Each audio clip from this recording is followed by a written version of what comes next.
Hello everybody. I'm going to take just a moment to show you how I solved a little problem. I recently cut the cable, canceled Dish Network, and have set up a Windows Media Center PC for my DVR.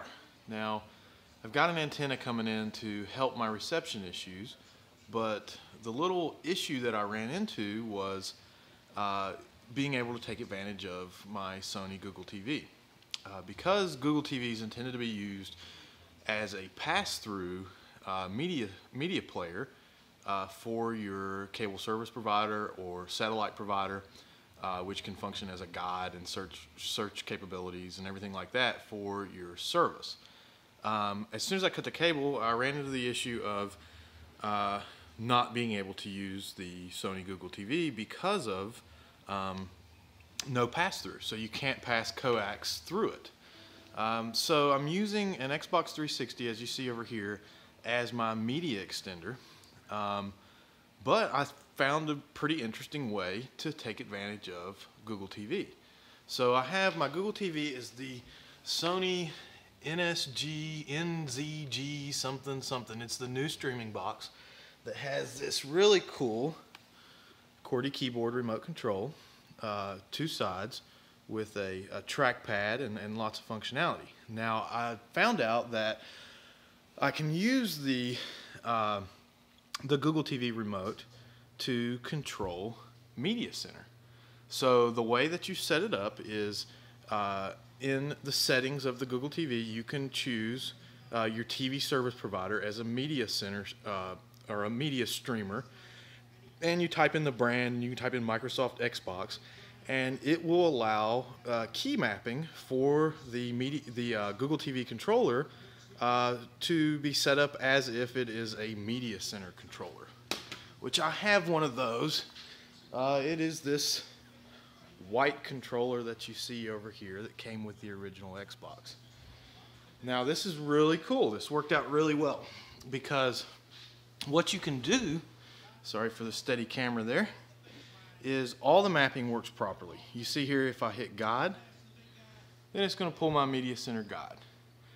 I can use, let me pull that back up, I can use my arrows to control my selection key right here to pick my desired network or channel, switch to it. I'll switch here to college basketball, and you can see on the Google TV remote I have an info button that pulls up the info. I can scroll around here.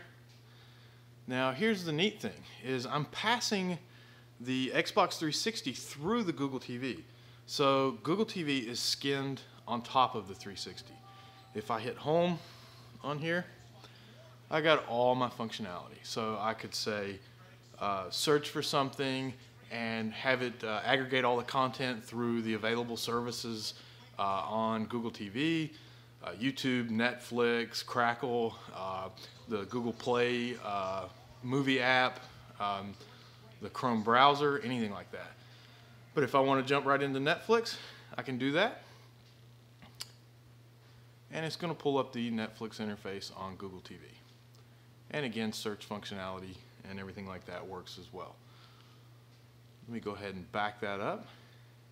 Also, if you're familiar with Google TV, when you set up a television provider, hitting the TV button will take you back to that source input. So as soon as I hit TV, it goes right back. Now this, again, this is through the Xbox Media Center extender. So pull up my guide, I've got everything here. Something else that's pretty cool about this is you can go ahead and control your Xbox as well. Because this works as an Xbox Media Center remote, if I close out of here, it's going to take me back to my primary Xbox dashboard.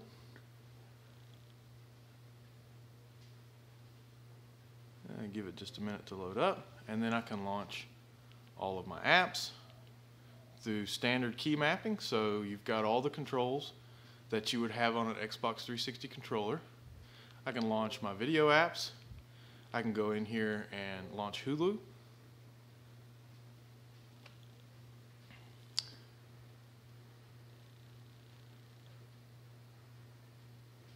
And then Hulu's going to boot up and I can control it all through the Sony Google TV remote. On top of that, kind of a neat added trick that I found, Google TV features picture-in-picture. So I can use picture-in-picture, and it's going to put my Xbox in the picture-in-picture. And you can see here I have Netflix and Hulu running at the same time, so I can watch a TV show on Netflix and then another show on Hulu. Of course, you really wouldn't do that, but it is allowing for a pretty interesting experience to browse content. So that is pretty much how I solved my issue. This allows me to not only take advantage of Sony Google TV and the Xbox 360 Media Extender and all of its media functionality, but it also unifies the controls. This controller can turn my television on and off. It can change the channel up and down, as you see the buttons here on the side. It can control the audio through my 5.1 receiver and do everything that I need all in one stop. Pretty neat little trick if you have a special use case like me. Thanks again.